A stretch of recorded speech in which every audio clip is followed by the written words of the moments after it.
Hello, everybody. I'm Dr. Prem Agrawal. I'm speaking to you from Medical Dialogue Journal Club, your companion to keep you abreast about the latest developments and research in the medical sciences across the world. Today, I shall be talking to you about the recent guidelines issued by the ACC regarding evaluation and diagnosis of chest pain. We are all aware that chest pain is a very, very common emergency presentation, and after exercise, it is the commonest symptom with which patients present with the emergency department. But at the same time, when there are very life-threatening situations which can kill the patient, an emergent diagnosis is required. And the other side, there are innocuous diseases like muscular pain and otherwise, which can cause enormous amount of loss of time, energy, and cost to the patient if misdiagnosed. So ACC has given certain guidelines about this um, evaluation and diagnosis pathway of these patients. And I shall be talking to you today about the carry home, what all the guidelines have said in the in short. Sure, I shall be talking to you about the carry home messages which have been given these guidelines about the chest pain.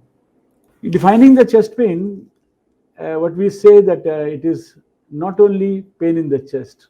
In fact, any unpleasant discomfort which is happening in the chest can be considered as a chest pain from the point of diagnosis.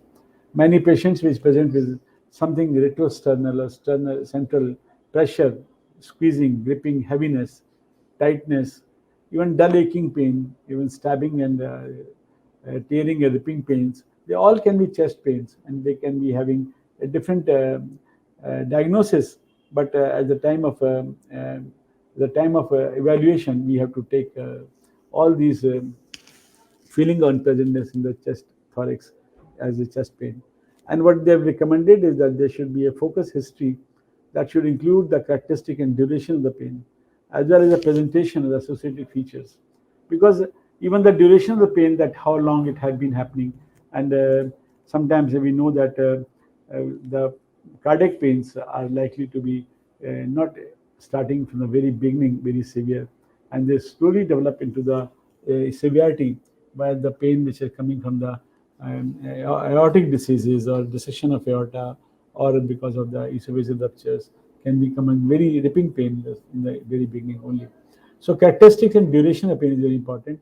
And what is also very important is the accompanying associated some features, because many times pain is associated with vomiting, diaphoresis, perspiration, and dyspnea, and this thing like this. So a focused history and a focused cardiovascular examination should be performed initially for the aid of the diagnosis. Because at the same time, whenever you are getting a pain chest, we should not jump on the diagnostic test, but first time a focus cardiovascular history and focus examination for a particular suggestion that why it can be. It can be because of cardiac, it can be probable cardiac, it can be non-cardiac.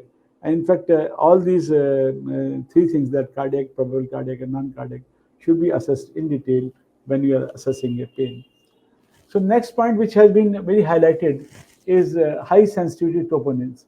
High sensitivity troponins has been recommended as a very important new development, because of temporal benefits. Because high sensitivity troponins gives you a diagnosis of myocardial ischemia infarction in a very early stage, and it should be tested, measured as soon as possible after presentation. Within 1 hour of the chest pain presentation, if high sensitivity troponins are not positive, then they means a lot. The patient is a low risk patient. And then it is said that patients should seek for early care for acute symptoms.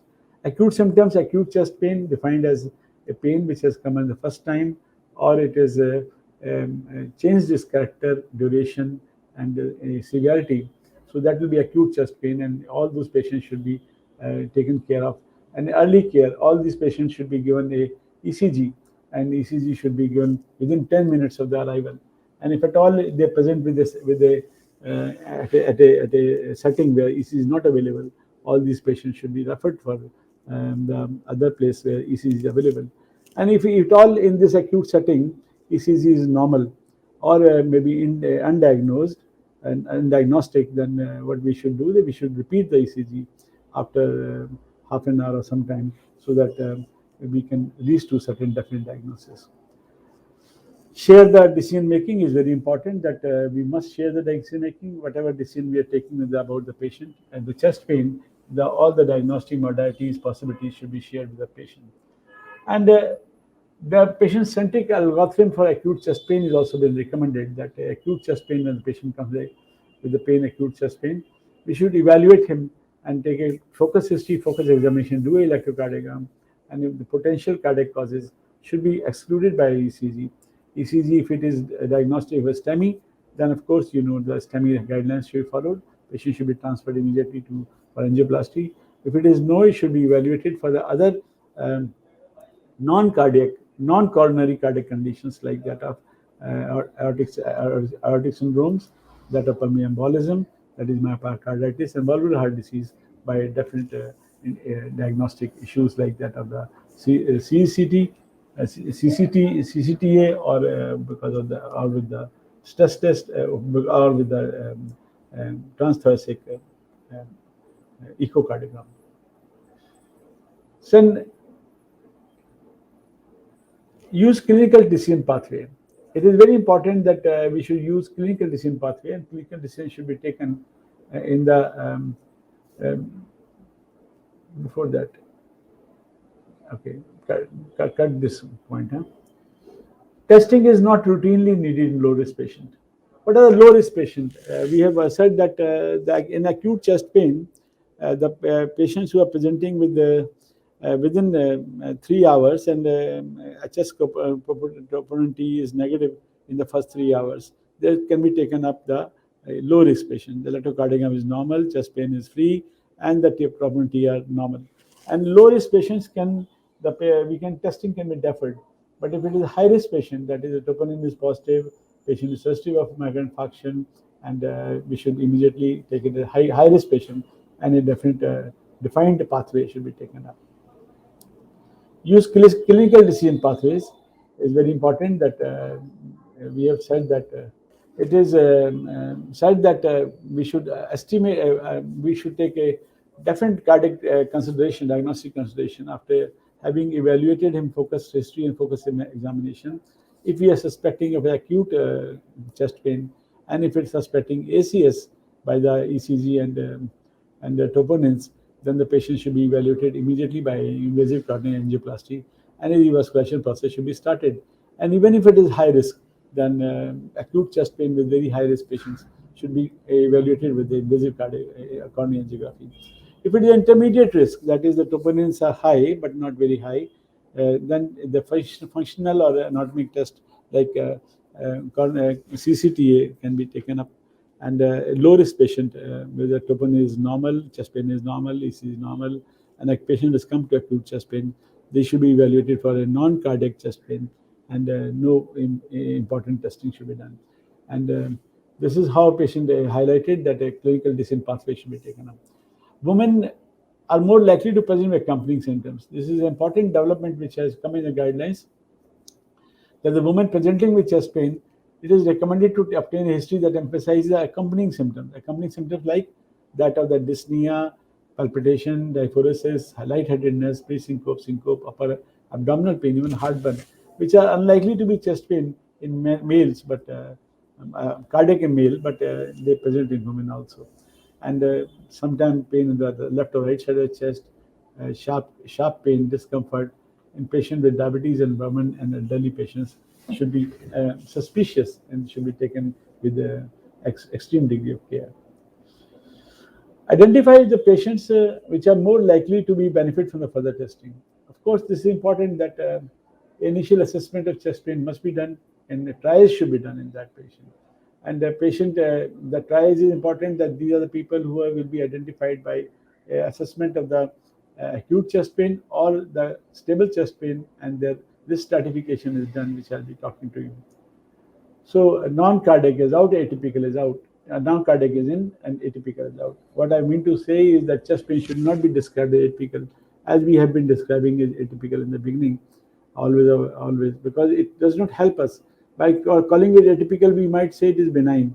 Instead, now the guidelines suggest that it should be called considered as cardiac, probable cardiac, or non-cardiac, because they tend to specify the disease as well as the severity of the diagnosis. Structured risk assessment should be done, and for that a pre-test likelihood of CAD must be assessed. If it is low, then no testing is required.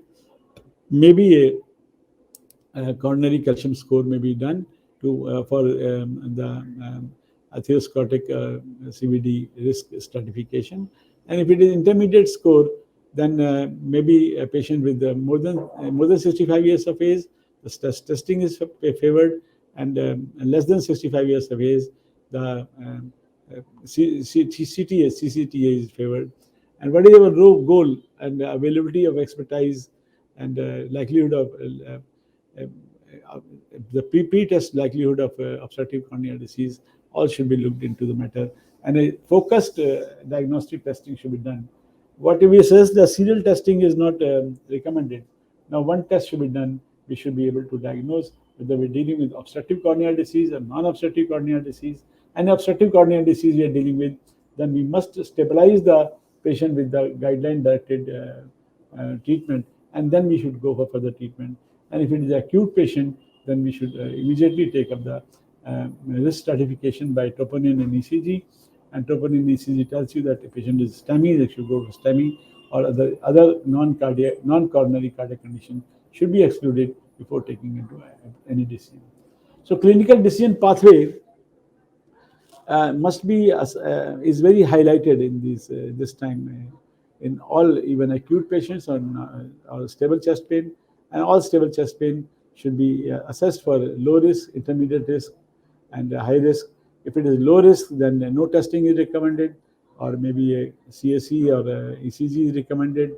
Stress test may be recommended. If it is inconclusive, then we can go for even CCTA or coronary angiography. And if it is a high-risk patients, then we should see that it is mild ischemia or moderate ischemia, but we must optimize the preventive therapy and the guideline-directed treatment. If at all after the guideline-directed treatment, the symptoms are persisting, then we should go for invasive coronary angiography and obviously for revascularization if required. Thank you. Never miss a medical update from Medical Dialogues. Like, subscribe, and press the bell icon.